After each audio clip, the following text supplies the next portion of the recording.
long as there's enough force fields, of course. Yeah, definitely, and definitely with Didara going for these really, really heavy sentry play like he always does in the early game. But I think this is the first game we've ever seen him go for that early Immortal straight after the Observer.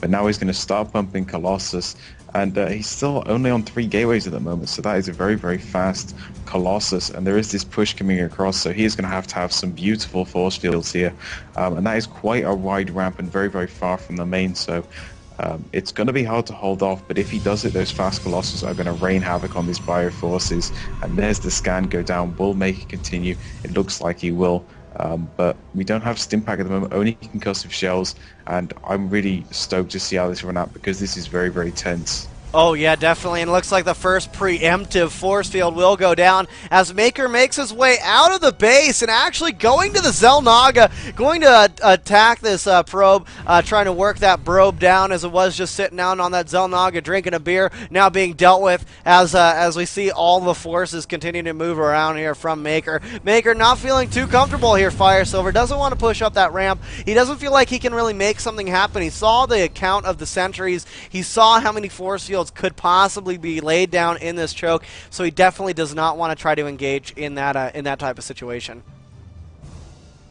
Yep, and you know, he got that Colossus out, and Thermal Lance is just about 80% complete. But what is this double Stargate called? So unorthodox right now. And Maker, he loves to go on this very, very heavy Marauder. So could this actually work against him in the end? It's hard to say, man. It's hard to say, but yeah, Stimpack is halfway finished now. Dropships also on their way out from Maker. He's also getting out another barracks, and look at this Observer.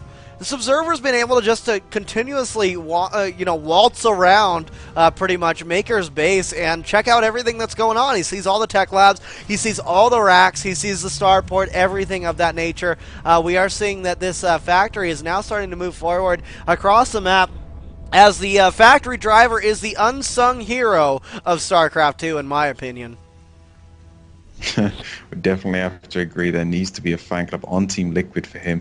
He sacrifices himself, and he doesn't even have an attack. He just has 1 armor on his little building. But Maker, that little SCV, must be bricking himself as he sees them come across. And, you know, Maker does have a good defensive position up here, and he's getting those Vikings a lot earlier. But I don't think Didara is going to poke with this attack. Instead, trying to force some, kind of emergency responses here. But this factory still just running across on a sightseeing tour of the land of this map, as I forget the name. But Didara is just keep pumping out those Colossus, but also is going for that earlier Forge.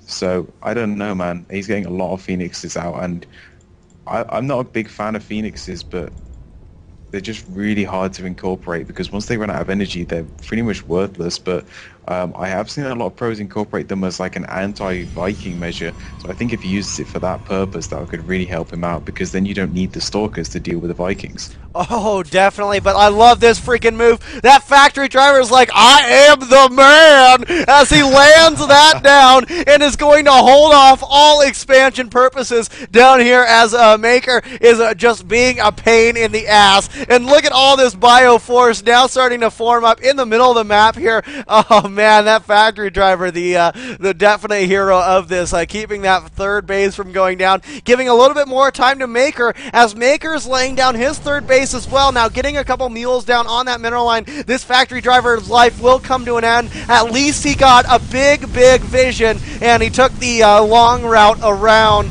the map, around our Void Rift map here. So, he was able to check out the map and see the sights and actually hold off an expansion before he died, so he's not totally useless. But, I'm still amazed how blindly Maker plays, and yet is able to make these amazing timings. He has a really, really good sense of timings. He knows how the earliest point the Colossi could possibly be on the field. And that early push told him the unit composition. He knew that he was saving up gas for something, and his first assumption was those Colossus, but he does not know about the vast amount of Phoenixes down the field. Now he does, the scan does go down, and I think it's too late for him to try and make more measures. He has a lot of Marines mixed in, but still it's about 50%, and Zealots are on the field. They do not have charge at the moment though, which is kind of surprising, but you know, will he need it with that many Stalkers mixed in? He is chrono boosting his Forge, but there is nothing upgrading. I think Dodaro may have been playing very late at night, as there is nothing upgrading from that, but both players nearing max now, and there is an engagement. But no, he is going to move back once again, and it's tense, man. It's very, very tense. Oh, it definitely is, as we are seeing that this force from Dodaro is moving around the natural expansion area of his base, trying to catch an engagement that'll work out well for himself against Maker here, as it looks like Maker is going to go ahead and push up this ramp, and he's going to be choked off here as we see these force fields go down, blocking in some of those Marauders. Now these Vikings getting picked off left and right here. Those Phoenixes mean business, and this observer that's hanging out over the top of Maker's forces is just checking everything out, being like, what up, dog? You can't see what I'm doing, but I can see everything that you got going on. And a very nice scan going down from Maker there as he does disable and destroy that observer. We are seeing these forces now start to push out here from Dodaro, moving forward with his Colossus and his Stalkers and his Zealots, as well as those Phoenix, man, and this looks like it's getting there. It is 190 supply to 190 supply. It is an epic battle. It is all about to be thrown on the table here, Fire Silver. Oh. But hold the phone. Yes. We just saw a Ghost Academy made by Maker. I don't believe, man. It's too late at night. I must be hallucinating. You know what? You're going for the ghosts. You must be hallucinating. Oh, no, I must be hallucinating as well. I think we all are, now that we see that Ghost Academy and the Mobius reactor on the way down. So Maker is saving his final 10 supply. Well, actually, you know what? He's actually 200, so he's not even saving his supply. Sorry, I was reading that backwards, but it looks like he's going to go ahead and send some SCVs. All of his SCVs off the line. It's going to be an all-in Bioforce here, man. Holy crap. Yeah, and he's marking those Colossus, trying to get them ready for this engagement, but he just doesn't know what's happening. Maker is actually producing zilch. He's not producing anything whatsoever. And Maker is on 1-1. We see 1-1 again for Dodaro, but he is getting charged up now, and I'd hate to see Maker abuse Dodaro before he's got charges. It could mean a real game changer for him, but now Guardian Shield goes up, all of those extra armor now put into effect, and here's the main engagement of. Oh man, here we go! All the forces going in! The thermal lands being used very nicely there as the force fields get placed down, creating more of a choke point. We see all the dropships, all the Vikings, and everything getting taken out. The supply is falling very fast here for Maker as more and more of his forces continue just to hammer down the forces that are out for Dodaro. Dodaro getting attacked by these SCVs as well as these Marauders is going to lose his Colossus, all of his sentries, all of his Zealots, and everything else. He has Phoenix left. He needs to use these Phoenix. He needs to pick up these Marauders, take them out. Hell yes, we're seeing that go down right now as it looks like Dodaro is going to go ahead and stay in this game. I can't believe it. What a freaking engagement. That was awesome. And when he was moving those Phoenixes over, he did actually pick one Marine up and then just left it. But there we go. Maker is going to GG out now, and that was just an amazing final. That's right, with Maker GGing there, we do see Root Dodaro take the win, taking the $100. That was the absolute final. It is over, guys. The VODs will be up. You guys should watch the VODs. They are freaking epic. This last game was awesome. I can't believe it. Dodaro, what a fantastic player. Great freaking job, man. Epic final. Great job. So you know what, man? I think these maps, we're seeing Protoss be so powerful on these maps, guys. Let's just go ahead and talk about them real fast.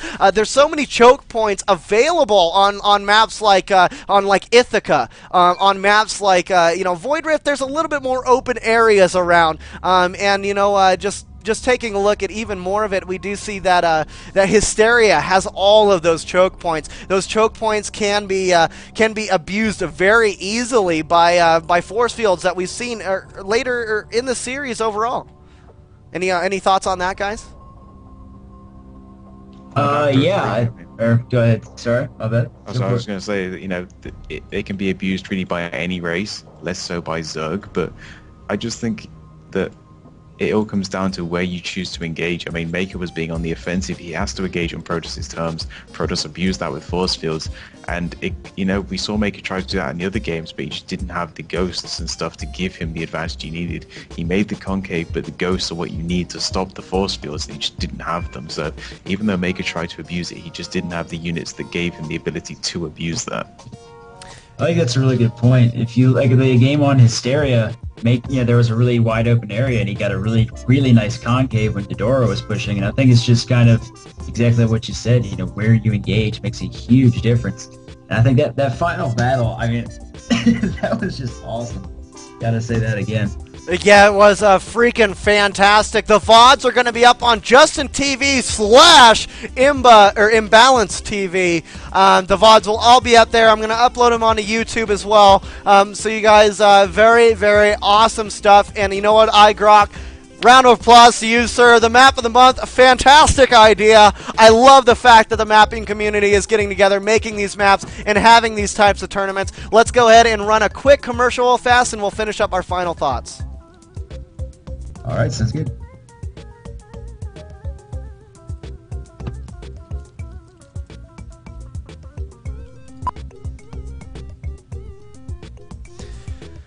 All right, man. All right. So we'll wait for another 30 seconds or so. Just have a little bit of fun. Talk about the event. Talk about what we saw and what we're going to be expecting for the next one. Let's get some more higher octane music in here, as this one goes a little bit faster. So, iGrok, any final thoughts? What are we expecting for the next one? What are we expecting, to see, as in time frames or map choices, or even discussion about these maps? This is the 5th map of the month, and so every month we pick the top 5, and after the tournament we pick, what we thought was the best map. And so next month is going to be map month number 6, and so we're actually going to be taking all 5 previous winners and having like a larger tournament with bigger prize pool, even better players, stuff like that. And so that's going to be a huge, epic tournament that we can't wait for next month. Also, every month we take map submissions from mappers, and since we're not doing that this month, I guess it's a good time to kind of announce the special surprise that we're going to have an artistic challenge. Nice. And I'll be posting more about that in Map of the Month thread. But basically, it's just going to be how beautiful can you make it, since we aren't taking since we're not looking for maps this month. But yeah, we do take maps pretty much every month, and it's pretty good. Well, that sounds freaking awesome, man, and I can't wait to see how this goes. We're gonna be live again tomorrow for the Craft Cup, guys. Don't forget to join us for that. And I just want to say again, man, it's such a great idea for the map of the month. We love casting it, and we hope to be here next month to cast it for you as well. Absolutely, man. It was excellent cast. I gotta say, really well done. Thanks, man. Thanks. And Fire Silver, Addicted, and Breezy, what are your final thoughts? Well, my final thoughts